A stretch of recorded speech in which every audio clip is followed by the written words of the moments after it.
De acuerdo a los más destacados rabinos que hay allí en Israel, especialmente uno de ellos sobresale en su exposición que hace diciendo que el Mesías se espera en Israel en el año 2022, es decir, en 2 años el Mesías esperado en Israel debe de estar en función. Entonces me llama poderosamente esto la atención. Ya dije que los judíos o los israelitas no escapan a la gran especulación mundial y también ellos han sido víctimas de toda esta especulación. Ellos han esperado varios Mesías, se han engañado con varios Cristos que han esperado y cuando llegaron pues realmente no pasó nada con ellos.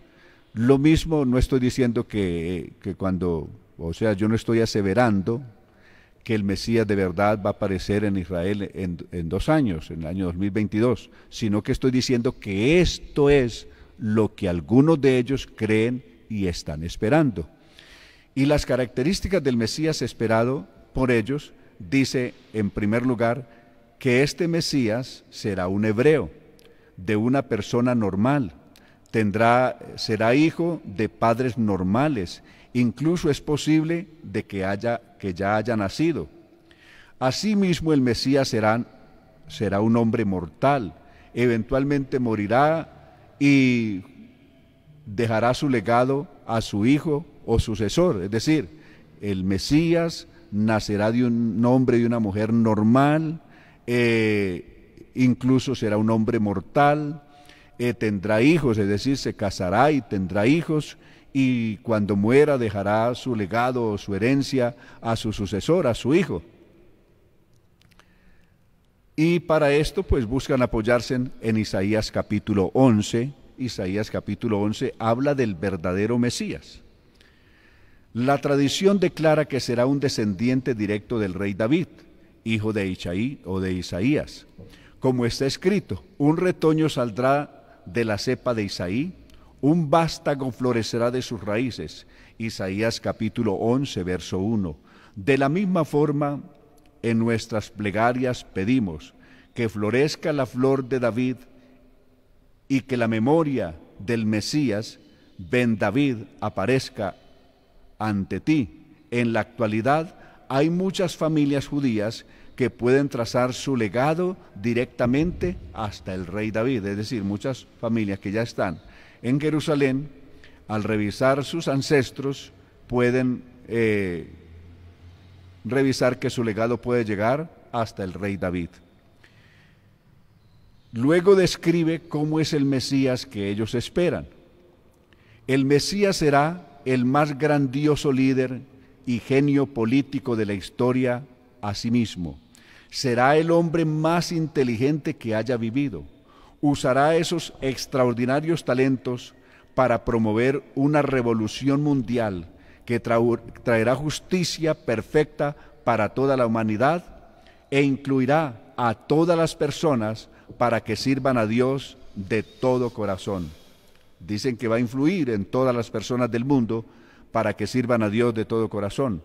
El Mesías alcanzará la profecía y será uno de los profetas más grandiosos de la historia, segundo en jerarquía, solo después de Moshe Rabbeinu, es decir, de Moisés el profeta, el Pentateuco. Las cualidades especiales, el profeta Isaías describió 6 cualidades que el Mesías tendrá a la bendición de tener.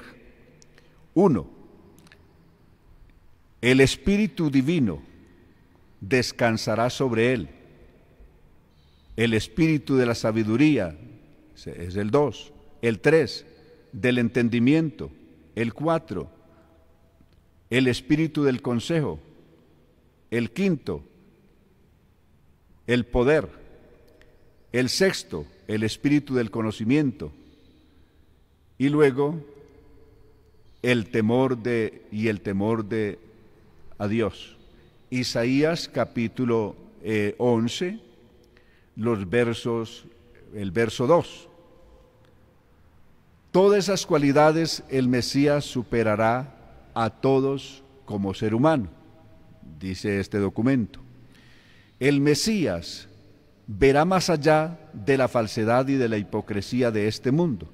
Tendrá la capacidad de percibir el espíritu de las personas, lo cual le permite conocer su pasado espiritual, y juzgará si es culpable o no.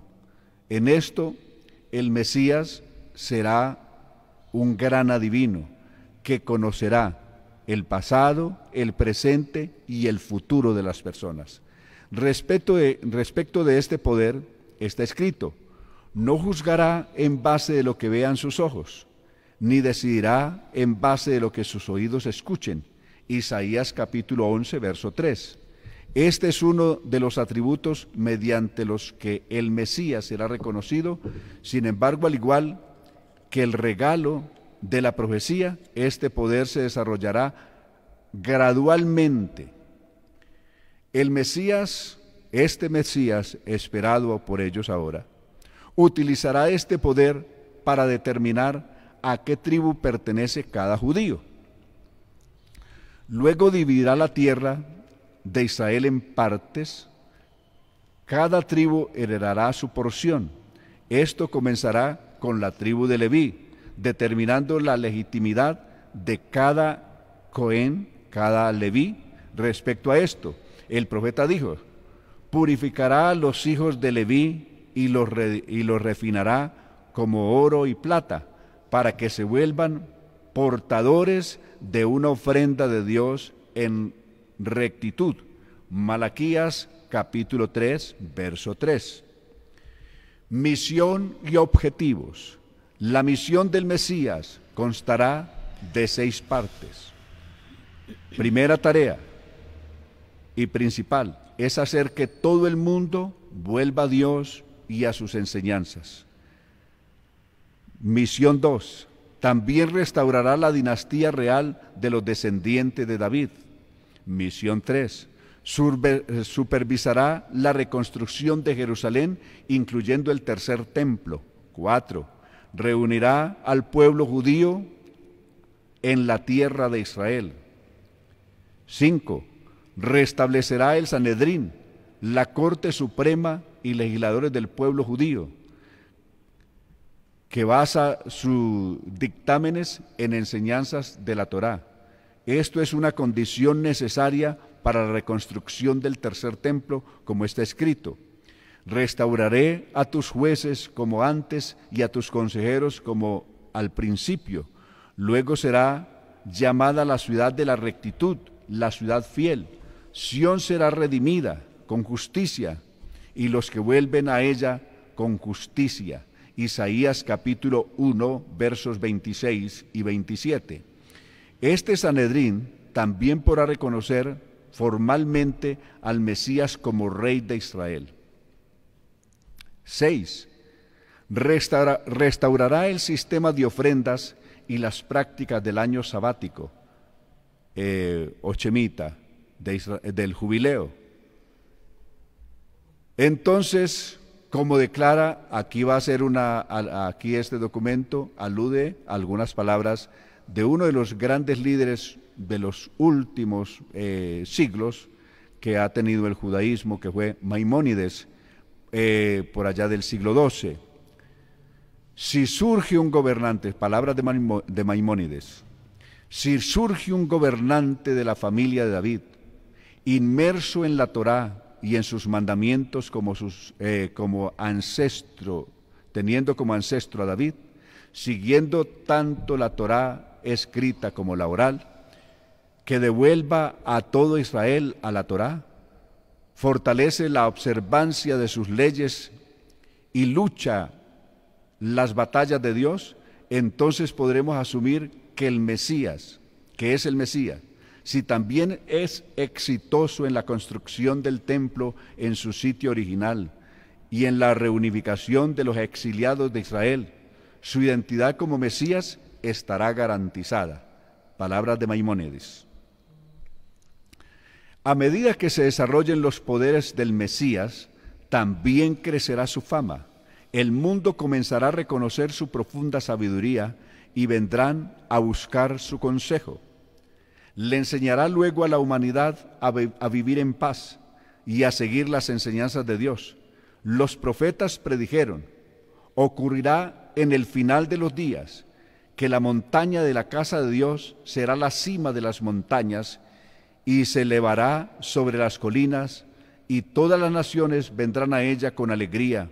Muchos pueblos vendrán y oirán: vayamos y subamos a la montaña de Hachem, a la casa del Dios de Jacob, o sea, a la casa de Jehová, y a la casa a la montaña de Jehová, o a la casa de Yahvé o de Jehová, que es el Mesías. Nos instruirá de acuerdo a sus caminos y nos comportaremos de acuerdo a su forma, porque la Torá emanará desde Sión y la palabra de Dios desde Jerusalén, y el Mesías juzgará entre las naciones y decidirá entre los pueblos, y convertirá sus espadas en discos de arado y sus lanzas en podadoras.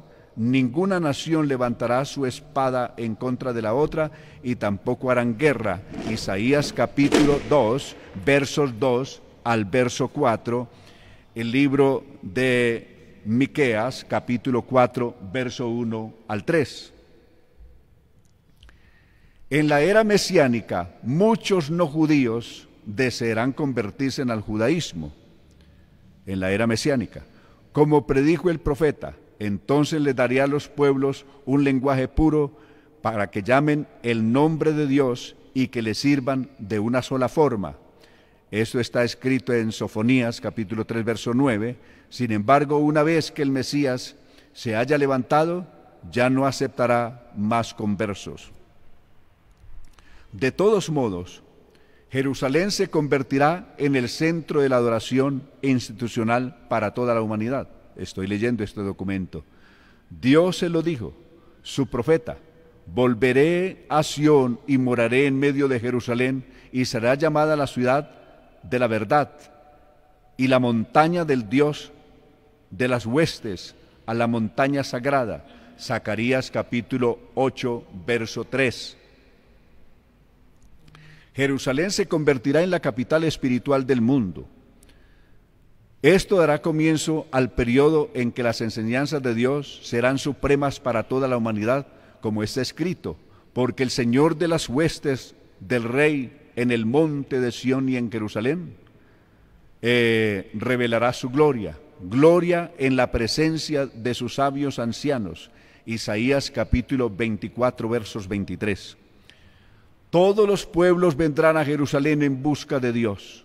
El profeta Zacarías describe esto gráficamente cuando dice: muchos pueblos y naciones poderosas vendrán a Jerusalén en busca del Señor y de las huestes.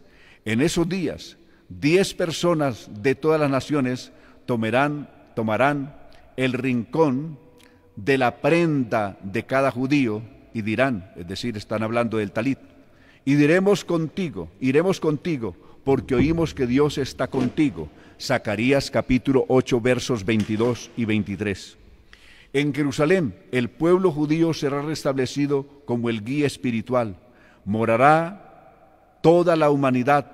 En ese momento, Jerusalén se convertirá en la capital espiritual del mundo.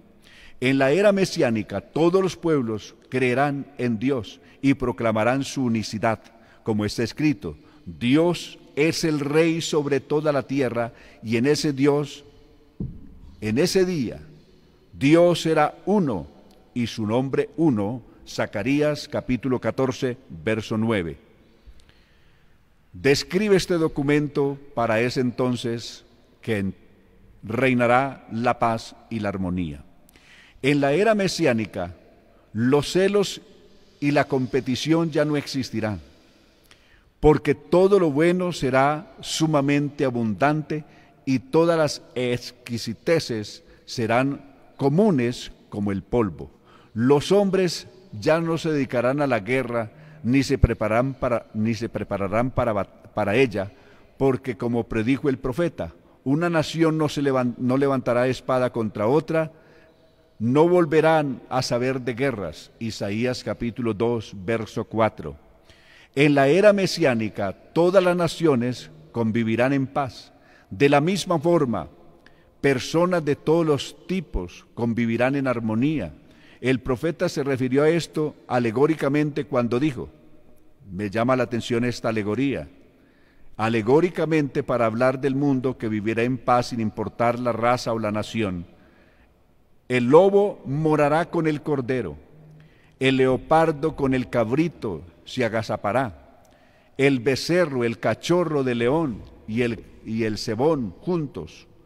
Un niño pequeño los dirigirá, la vaca pastará con el oso, sus pequeños se agazaparán juntos, y el león, al igual que el toro, comerán paja. Isaías capítulo 11, versos 6 y 7. Dije que dice este documento que es un lenguaje alegórico y no propiamente refiriéndose a animales físicos. Si bien el Mesías influirá y les enseñará a toda la humanidad, su misión principal será el hacer que el pueblo judío retorne a Dios. De acuerdo a esto, el profeta dijo, porque los hijos de Israel permanecerán durante muchos días sin rey y sin príncipe.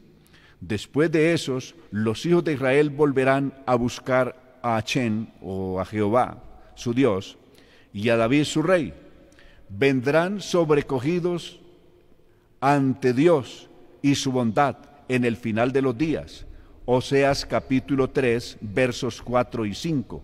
De la misma forma, mi sirviente David será rey sobre ellos. Todos lo tendrán por pastor. También seguirán mis estatutos y observarán mis leyes. Ezequiel capítulo 37, verso 24. Toda la humanidad alcanzará los más altos niveles de inspiración divina sin ninguna dificultad. A medida que la sociedad se vaya acercando a la perfección y el mundo se vuelva cada vez más sagrado, la ocupación principal de la humanidad será conocer a Dios. La verdad será revelada y todo el mundo conocerá que la Torá es la enseñanza verdadera de Dios. Esto lo implica el profeta cuando dijo, la tierra estará llena del conocimiento de Dios, así como las aguas cubren el mar. Isaías capítulo 11, verso 9. De la misma forma, toda la humanidad alcanzará los más altos niveles de inspiración divina sin ninguna dificultad. Así lo prometió Dios a su profeta. Ocurrirá después de esto, que yo vendré en mi espíritu sobre toda persona, y sus hijos y sus hijas profetizarán. Joel capítulo 2, versos 28. Si bien durante la era mesiánica el hombre continuará teniendo libre albedrío, tendrán todos los incentivos para hacer el bien y seguir las enseñanzas de Dios. Será como si el poder del mal fuera aniquilado por completo. Esto es lo que predijo el profeta. Pondré mi Torá o mis leyes en su interior y lo grabaré en sus corazones. Una persona ya no lo enseñará a su amigo o a sus hermanos diciendo, conoce a Dios, porque todos me conocerán, desde el más grande hasta el más pequeño por igual. Jeremías capítulo 31, versos 33 y 34. De la misma forma, el profeta dijo en nombre de Dios, eliminaré el corazón de piedra de tu ser y te haré un corazón de carne. Ezequiel capítulos 36, verso 26. Es decir, la inclinación del hombre hacia el bien será fortalecida al punto de que éste ya no será atraído hacia lo material. En cambio, fortalecerá espiritualmente constantemente y se inclinará al servicio de Dios y a seguir su ley. Este es el significado de la promesa del profeta que dijo, Dios circuncidará el prepucio de tu corazón y del corazón de tus descendientes, para que ames a Hachén o a Jehová tu Dios con todo tu corazón y con toda tu alma, para que vivas. Deuteronomio capítulo 30, verso 6.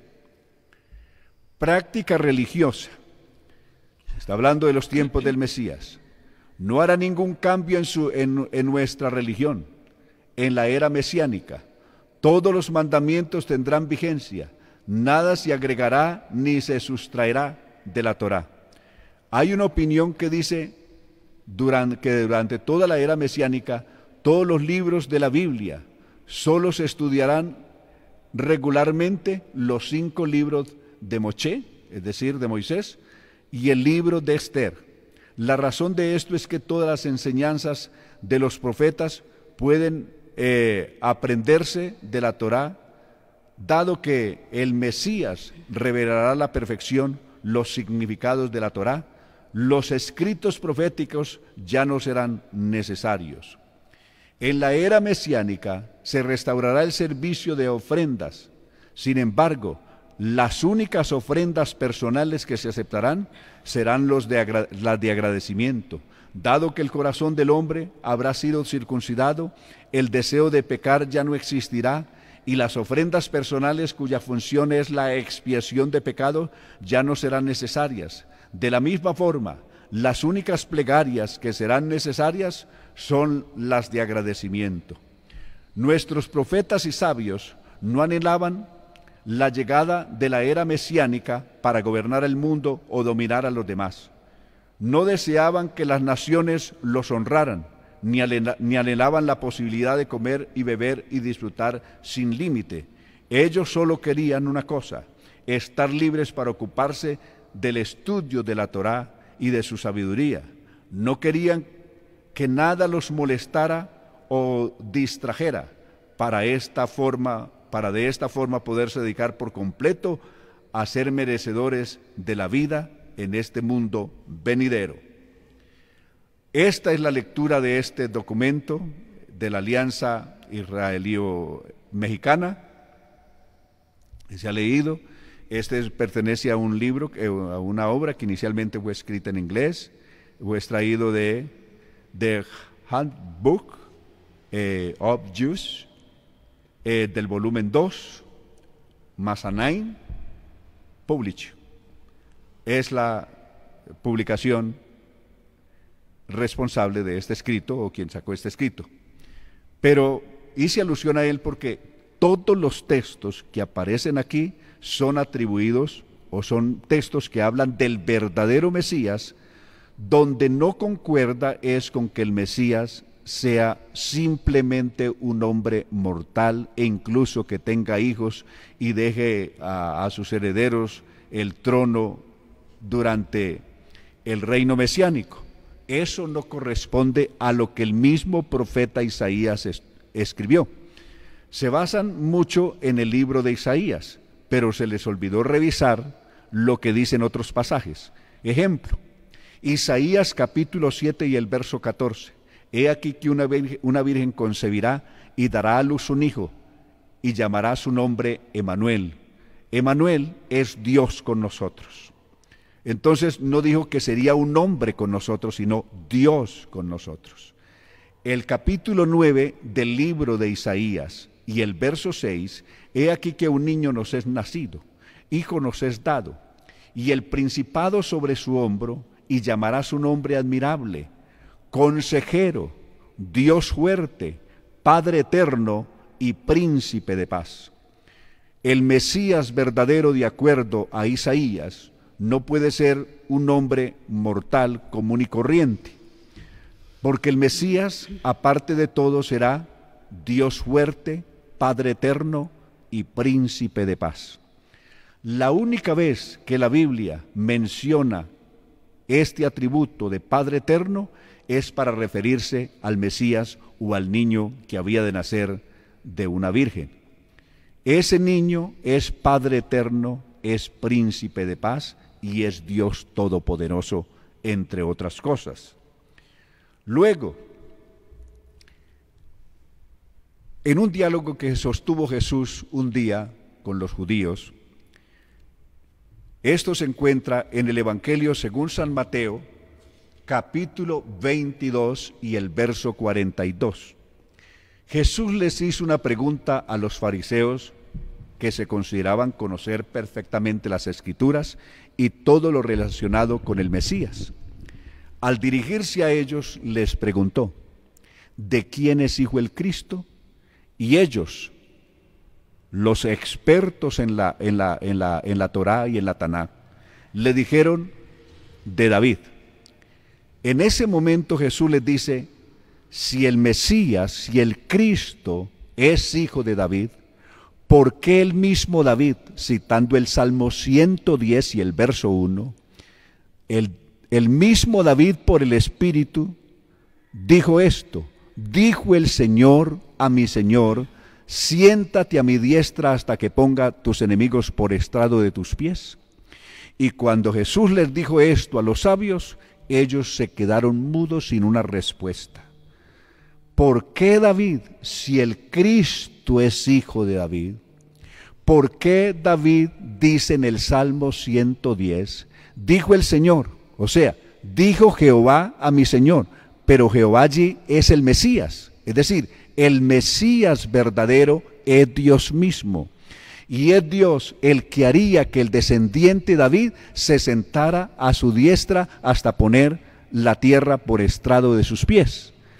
Entonces ellos se quedaron sin palabras frente a esto. Pero también está escrito en el libro de Apocalipsis o de Revelación, en el capítulo 22 y el verso 16, contiene este mensaje sagrado. Es un mensaje que inicialmente el Señor lo da para que lo escuchen todas las iglesias.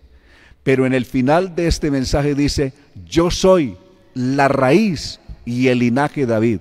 Es decir, Cristo es la raíz de la que vino Isaí, de la que vino David, y también es el descendiente de David.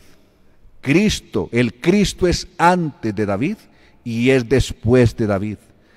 ¿En qué condición es antes? ¿En qué forma es antes de David? En su condición divina, Cristo es antes de David, porque Cristo es antes que todas las cosas en su condición divina. En su condición humana, Cristo es el heredero, el descendiente de David, el que se sentaría en su trono. Y con eso, a esto corresponden las palabras que el ángel le diría a María en el diálogo que sostiene con ella a partir de Lucas capítulo 1 y el verso 28. Cuando el ángel le aparece a María y le hace la salutación, el saludo, y luego le va a decir que ella va a concebir y que va a dar a luz un hijo, y que ese hijo se llamará Jesús, le pondría por nombre Jesús. Ella se extrañó y preguntó: ¿cómo será esto si no conozco varón? Y el ángel le dice: el poder del Altísimo vendrá sobre ti y te cubrirá con su sombra. Por tanto, el santo ser que nacerá será llamado Hijo del Altísimo, y se le dará el reino de David su padre. Aquí hay dos cosas bien importantes. Una, sería llamado Hijo del Altísimo. Hijo del Altísimo es ser el mismo Dios que se manifestaría. Y en segunda instancia, ya en su humanidad, dice: se le dará el trono de David su padre. Aquí ya no es el Altísimo su padre, sino que en su condición humana el padre es David. Se le dará el trono de David su padre, y su reino no tendrá fin. Esto fue lo que dijo David en el Salmo 110. En la parte divina, Dios o el Mesías, como Dios, es el Señor de David. En la parte humana, como el Mesías, como humano, es descendiente o el heredero de David, que se sentaría en el trono de David, y su reino no tendría fin. Entonces, qué importante es conocer todo esto. Pero hay otro aspecto bien interesante al que quiero referirme. El Mesías que ellos están esperando, que esperan que sea un hombre común y corriente, ellos calculan que este hombre ya está en el mundo, que este hombre ya existe, ya está, que su manifestación ya como el Mesías se dará a partir del año 2022, es decir, en 2 años. Para esto mencionan varias profecías, entre ellas aquella del libro de Números, capítulo 24, verso 17, de la estrella que nacería, del guiador que vendría de la familia de Jacob. Pero también es bueno recordar aquí otra cantidad de pasajes de la Escritura. Es verdad que el hombre que al mundo va a aceptar como Mesías, la Biblia lo describe como un hombre, como el hombre de pecado. Es decir, será un hombre que nacerá de un hombre y una mujer. Eso está escrito en 2 de Tesalonicenses, capítulo 2. En el capítulo 2 de Tesalonicenses, 2 de Tesalonicenses dice: con respecto a la venida de nuestro Señor Jesucristo y nuestra reunión con Él, os rogamos, hermanos, que no os dejéis mover fácilmente de vuestro modo de pensar, ni os conturbéis ni por espíritu, ni por palabra, ni por carta, como si fuera nuestra, en el sentido de que el día del Señor está cerca. Note lo que dice a partir del verso 3, porque no vendrá sin que antes venga la apostasía y se manifieste el hombre de pecado. El hombre de pecado es el que va a engañar a la humanidad. Este es el falso Mesías que va a ser acogido mundialmente. Desde luego, muchos Mesías ya los hay en el mundo. Hay cantidad de personas que han salido por el mundo diciendo que son el Cristo. Pero esto no es extraño, Jesús había anunciado eso. En San Mateo capítulo 24, versos 23 y 24, Jesús dijo eso, que se levantarían falsos Mesías y falsos Cristos, y si les dicen, helo aquí o helo allí, no vayáis ni lo creáis, por eso, porque harían incluso señales y milagros que engañarían, si fuere posible, a los escogidos. Eso está escrito y lo dijo el Señor. Pero volviendo a la apostasía mundial, que es esa, que el mundo acogerá en principio falsos profetas y falsos cristos, y todos los seguirán, pero ellos estarán en el centro de todos estos falsos profetas y falsos cristos. Emergerá una figura descollante que superará a todos, y ese es llamado el hombre de pecado, el hijo de perdición, el cual se opone y se levanta contra todo lo que se llama Dios o es objeto de culto, tanto que se sentará en el templo de Dios haciéndose pasar por Dios. Estas características especiales que describe de este hombre en su prepotencia, luego describe la parte religiosa de este individuo. En los versos 4 y 5 describen la parte política de este individuo. El verso 8 describe la parte religiosa de este personaje, de este capítulo 2 de 2 de Tesalonicenses. Describe: inico cuyo advenimiento es por obra de Satanás, con gran poder y señales y prodigios mentirosos para los que se pierden. Este hombre vendrá por obra de Satanás. Este hombre tendrá el poder de hacer milagros asombrosos y prodigios que asombrarán el mundo. Tanto así que el mundo, las naciones agobiadas por las diversas pandemias, por esta y por otras muchas que van a venir sobre la tierra, recurrirán a este hombre que aparecerá en Jerusalén, haciendo los milagros más extraordinarios, haciendo las sanidades más asombrosas. El mundo todo caerá a sus pies. Incluso las 10 naciones más poderosas de la tierra enviarán allá a sus reyes o a sus gobernantes para brindarle todo su poder y su apoyo a este gran gobernante mundial y decirle: estamos contigo porque sabemos que contigo está Dios. Eso lo dijo Zacarías en su capítulo 8, en los versos 22 y 23. Entonces, eso está escrito en la palabra de Dios. De esa manera, todo el mundo será engañado, a excepción de una parte, de un pequeño remanente de Israel que no caerá en esta trampa y serán enseñados por Dios o reconocerán al verdadero Mesías. Recordarán que el verdadero Mesías, Jesús, a quien ellos han negado y por siglos se han endurecido contra él, pero en aquel tiempo lo reconocerán, según Zacarías capítulo 12, verso 10. Mirarán a mí, a quien traspasaron, y entonces habrá un lloro, habrá un lamento, un verdadero arrepentimiento, un dolor en el corazón como aquel que se le murió su hijo primogénito, se le murió su unigénito, y habrá llanto en toda la casa de Israel, desde luego en aquellos que no hicieron ese malvado pacto con aquel falso Cristo o Mesías que los engañará con un falso tratado de paz, garantizándoles paz por 1000 años, pero finalmente se romperá en menos de 3 años y medio, si acabara esa paz ficticia que el mundo firmará con él. Pero mis hermanos, ustedes y yo estamos advertidos por el Señor acerca de todo esto.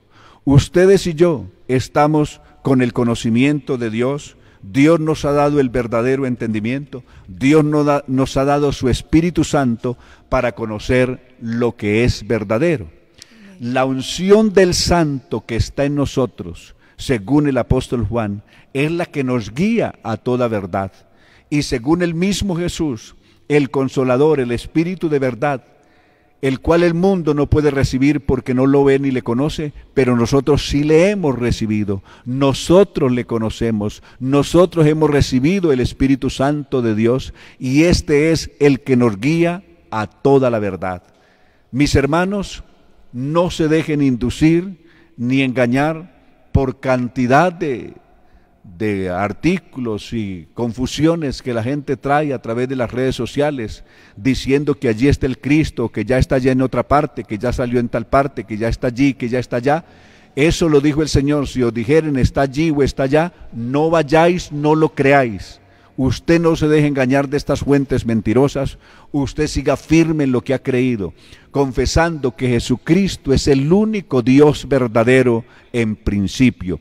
Y en segundo lugar, humanamente, como descendiente de David, es el verdadero Mesías.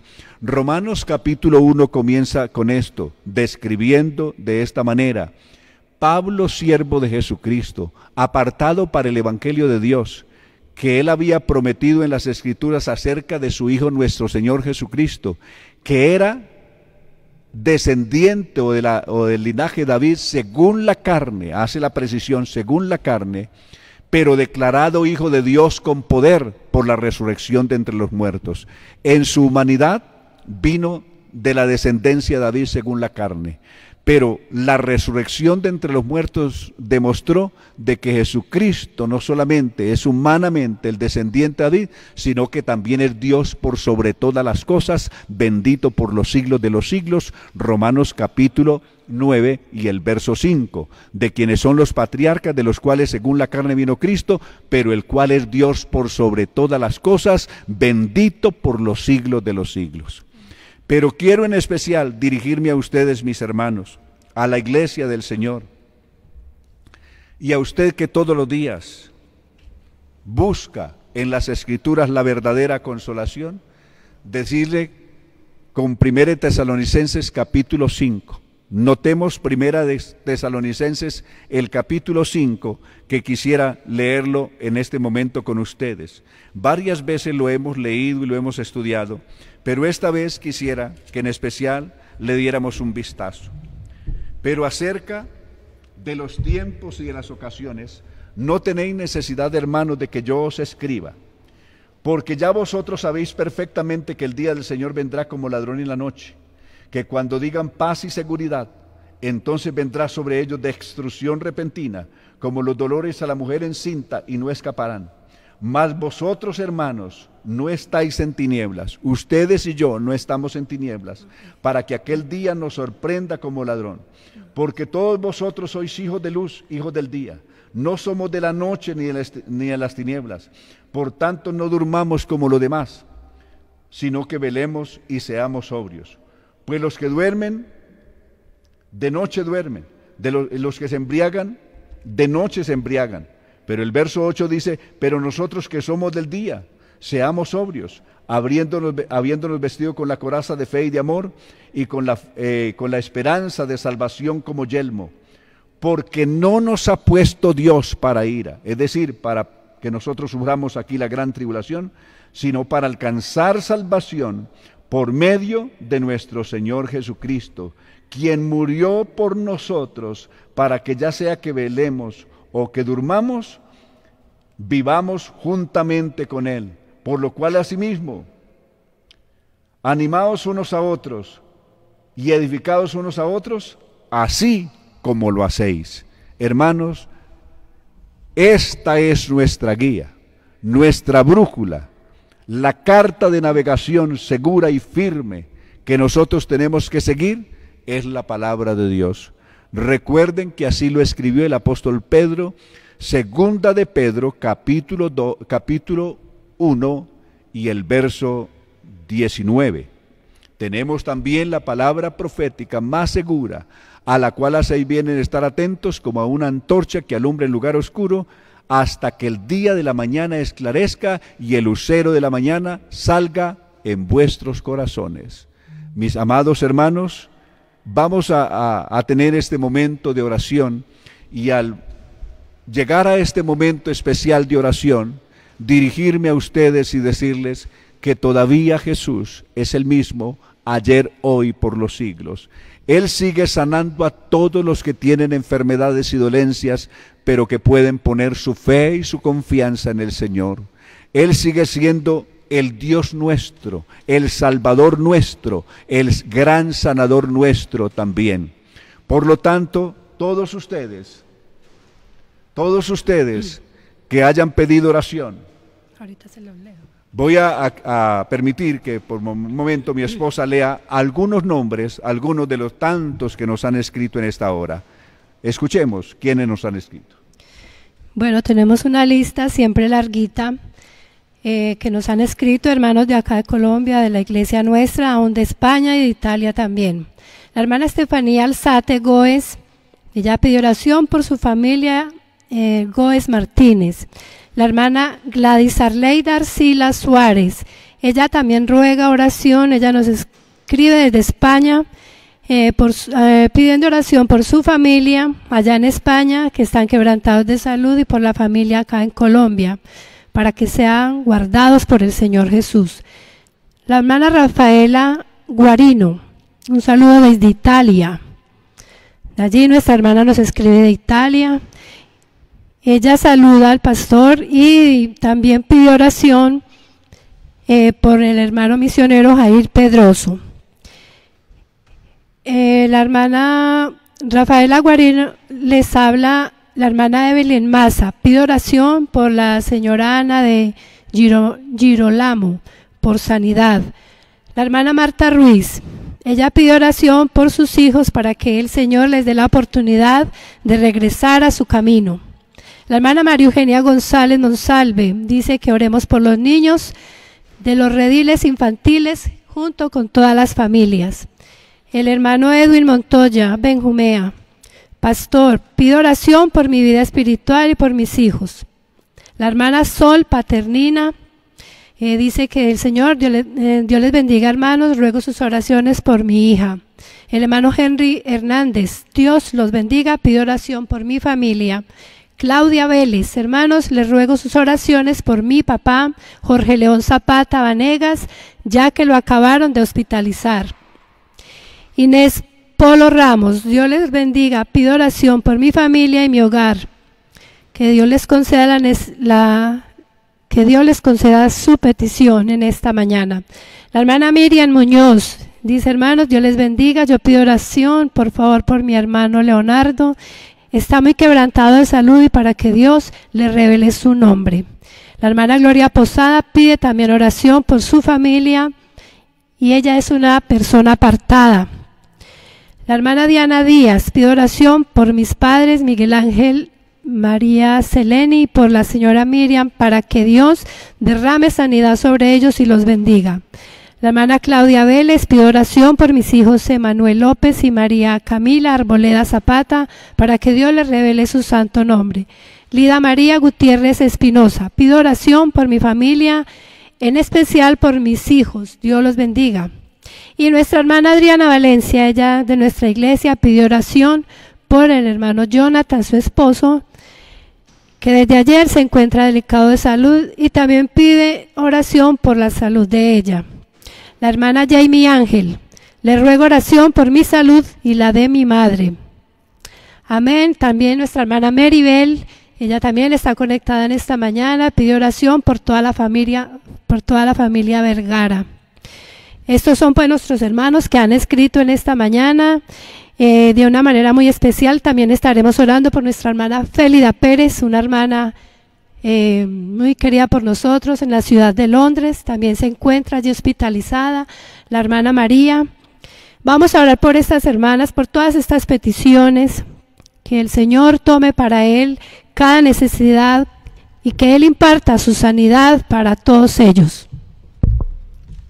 Quiero leer para que hagamos esta oración en el Evangelio según San Mateo, en el capítulo 4, leer unos versículos aquí que quiero compartir con ustedes. En el verso 23 dice: recorrió Jesús toda Galilea, enseñando en las sinagogas de ellos y predicando el evangelio del reino y sanando toda enfermedad y toda dolencia en el pueblo. Y se difundió su fama por toda la Siria, y le trajeron todos los que tenían dolencias, los afligidos por diversas enfermedades y tormentos, los endemoniados, lunáticos y paralíticos, y los sanó. El texto dice que trajeron todos los enfermos.